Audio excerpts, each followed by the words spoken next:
Coach, on the road with the MLB Stars of the Game, taking you behind the scenes, what it's like being a Major League ball player. And today I got the manager of the Angels, Mr. Ron Washington. How we doing? I'm doing extremely well. How about you? I'm great. Good. Good to see you again. It's good to be seen. And good to see you back in that manager role. That's right. That's right.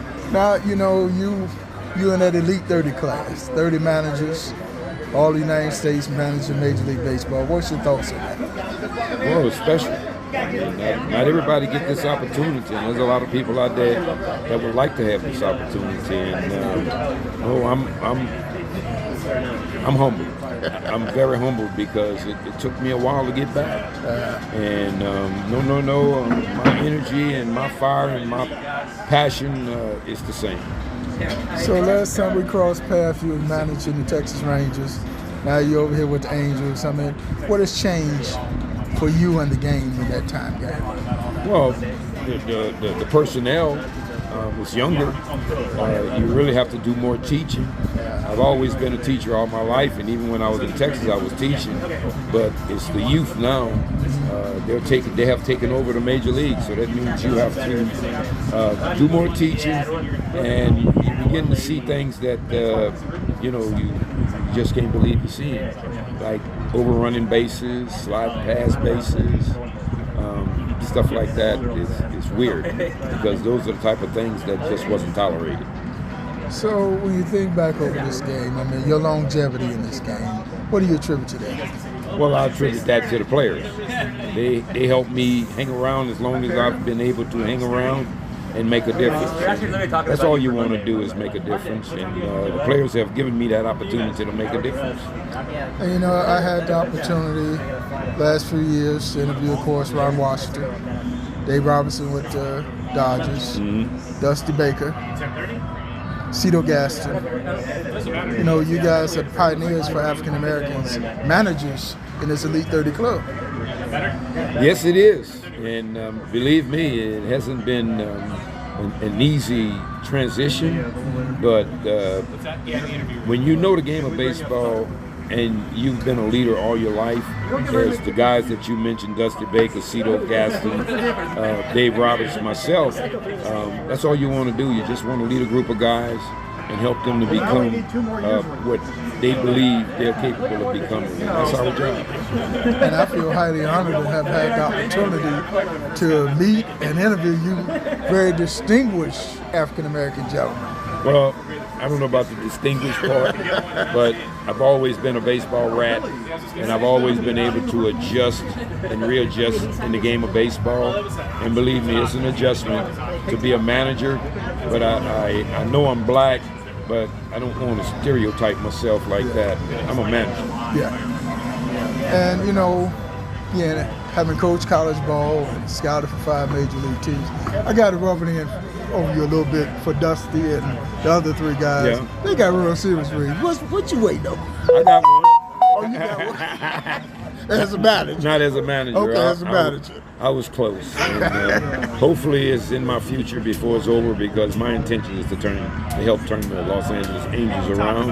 And it's going to be World Series or bust once we get the organization going in the right direction.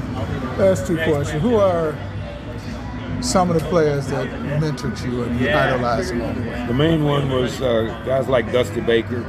I had Chico Fernandez, who was an infield instructor with the Dodgers. I had Tom Kelly, who was the manager over there with the Minnesota Twins when I was with the Minnesota Twins. Doc Edwards, who was managing me in Cleveland. Cal Ripken Sr., who managed me in Baltimore. Art Howe, who managed me in Houston. All my minor league managers.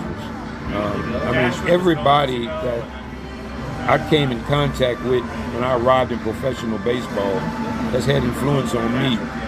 And the things that I might say or I might do, it's a part of all of them in me doing it. Yeah. And Dusty Baker was my main guy when I came up with the Dodgers. He took care of me big time, and I talk with Dusty at least once a month.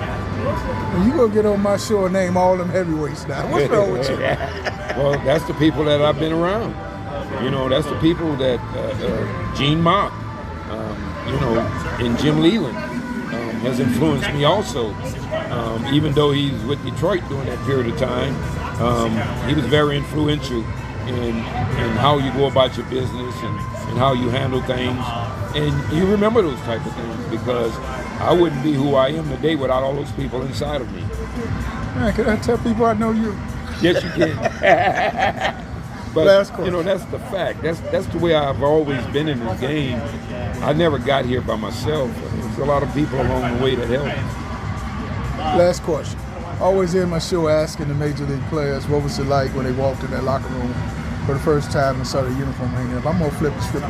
What was it like when you walked in for the first time as a manager and realized I'm the man on this team? It was an unbelievable feeling. Matter of fact, it was very stoic. It was hard to believe that it was happening, but then I had to correct myself and make myself understand it has happened. And now, just be Ron Washington, and that's where I've been for the rest of my career, just being Ron Washington. Did you cry? No, I didn't cry. Come on, a tear? No, I didn't. Tear. No, I didn't cry. Because there's no crying in baseball. Oh, okay. So you ain't gonna tell me you cry. Coach with the man, Ron Washington. Thank you so much. Appreciate it. Thanks a lot. My name's Patrick Hayes. Out of DeKalb, Illinois. Caught and played left field, third base, and shortstop. How was your experience out here playing? It was a good experience. I got a lot of exposure, I thought, and it's going to prepare me for the future and take my game to another level. So, I know has been around baseball for 30 plus years, and he did give you a lot of praise for your game and everything you did out here. How does that feel to be able to, get accomplishments and kudos from? Baseball is all mental games, and he told it's just basics and the errors and just the little things lead up to the big things at the end of the game, and Maidens taught me all that, and it all leads up. So I know we did have players from across the country, from of course out here from Phoenix, but also Chicago, New York, Texas, New Mexico. How was that like playing with guys from all kinds of different cultures, backgrounds? It was fun playing with other guys in the hotel room, and we all had different levels of talent, and we all came together, I thought, pretty well at the end of the few games, and put some good games together, and the last one we ended up blowing, but it was a close game. I know you're still relatively young at 15 years old, but how do you develop those leadership skills to help you out and become a better teammate once you do get older? I just realized that as a player, it's set to take charge and just don't sit back. You're not going to get noticed sitting back, so you have to step up and just play your game. As you're still young, what are some of the keys and that you have to do in order to prove your game? What are some of the tools you have to work on? Basically, I think it's hustle. I need to get in the gym more and work out, and arm strength is a big key in this factor. And just hit. You got to hit away. What would you say to that baseball player that's aspiring to advance to the next level and has opportunity to play in a tournament team or a traveling team? What would you say to that player? I would just say, keep working hard and don't let no one tell you that you can't do it. So. What's the last thing you'd like to say to our worldwide audience? Love baseball. Maiden's a great coach, and just listen to him when he has to tell you. He's not lying. 30-something years.